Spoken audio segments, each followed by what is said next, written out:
extract sugarcane and bamboo. It can be achieved with a very simple farm, and it's great for when you need paper or if you need wood. And welcome to my Minecraft guide, where I'm doing this to get infinite fireworks. And since I'm in my Japanese Minecraft era, we'll be building 2 Japanese buildings with design elements from this and that. Check out my previous episodes to check out how I built those. One of the biggest things to note when you do build this is sugarcane grows a lot slower than bamboo. So you can make your bamboo farm a lot smaller and you'll still get a decent bit compared to a bigger sugarcane farm. And to give a quick example of what we're going to do, we're going to have a 3-block long thing here where we have the block where the bamboo will grow, or if you do water, where the sugarcane will grow. And going right behind the sugarcane, we just place a regular block, and then we place a piston right there.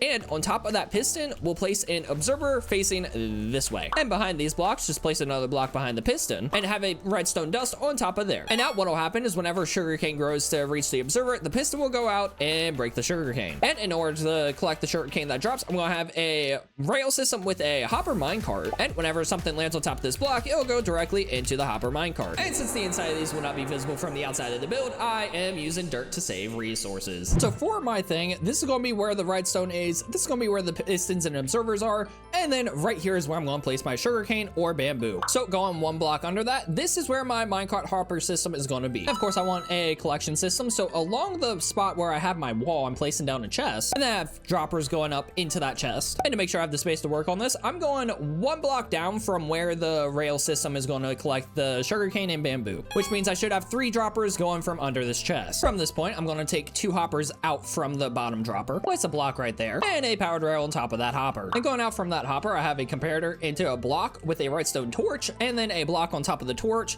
with a repeater going from this block into another block, which is connected to the powered rail. And with this setup the way that it is, whenever there's items inside the hopper, the powered rail will be deactivated. And to ensure that the items from inside this dropper go into the chest, take 2 hoppers, place them into each other, and then add an item so that way it goes back and forth between the 2. Then from one of the hoppers, have a comparator going into this middle dropper, and that'll start sending items up to the chest. If you don't understand why, it's because this comparator is powering this dropper, which then powers this block and this block. And while this dropper is powering this dirt block cannot power this rail. If you have any questions about this, I'd love to help you, so leave a comment or add me on Discord at InBetweenFates. And when running the rails for this farm, it's best to have it go out like this, go in the first block that's going to hold the sugarcane or bamboo, and then come up on the second. And something you gotta do when it comes to placing the rails is have it going down one side and then have it loop back around, and then when it goes back over here, you can just have it jump onto the rail here and it'll just go back down. And of course, if it has anything in it, it'll go into the hopper and then put it into the dropper, which then puts it in the chest. And another way you can go ahead and route this system, and this probably future proofs it for the minecart improvements,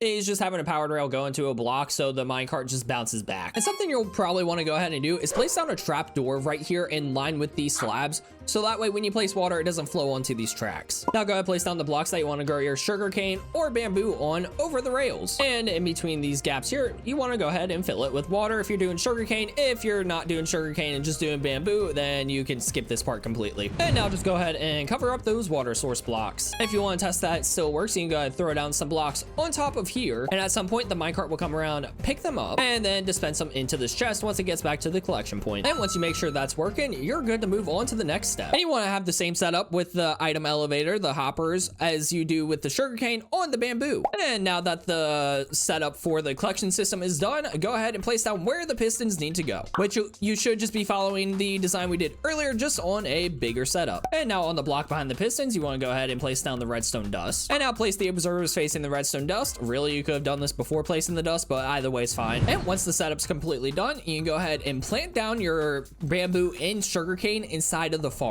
So just make sure that you block off these sections so nothing gets stuck there, and your farm is good to go. And I advise letting this run for a little bit, just so that way you can make sure the design works without any issues, and it's easier to fix things while it's open than when it's closed later. But yeah, your farms are running and perfect, ready to go. So now it's time to actually build the encasing for the outside. And something I highly recommend you do is set up 3 or 4 more chests for the bamboo side of things, because bamboo grows quick and you want to make sure you have a way for it to go from one chest to another, to another, to another. So by doing another hopper clock, you can go into a comparator, into the block below this dropper, and then from this block, do repeaters into blocks underneath these guys, and you can have a transfer system into a chest all the way down here, giving you more than enough space for bamboo, because trust me, you need it. The other option you have is set up an auto crafter to get the bamboo block. I'm not doing that because I want the bamboo itself. And with all that figured out, I'm gonna go ahead and build the Japanese houses around these. 6.5 hours later. And just like that, the builds are done and they're looking great. Although we now need to do some landscaping because it is empty here. And now that I've landscaped this entire area, short on that is out now. We now have fully automatic sugarcane and bamboo farms. And let me tell you, bamboo gets produced very quick. So that's gonna do it for today's episode. If you did enjoy, go leave a like, comment, and subscribe. I also now have a membership tier on my channel. If you want to join, feel free to go ahead and do that. You will get exclusive content. I'm still figuring out all the perks. So yeah, join at your own risk. Other than that, thank you for watching. I'll see you in the next one and have a nice day.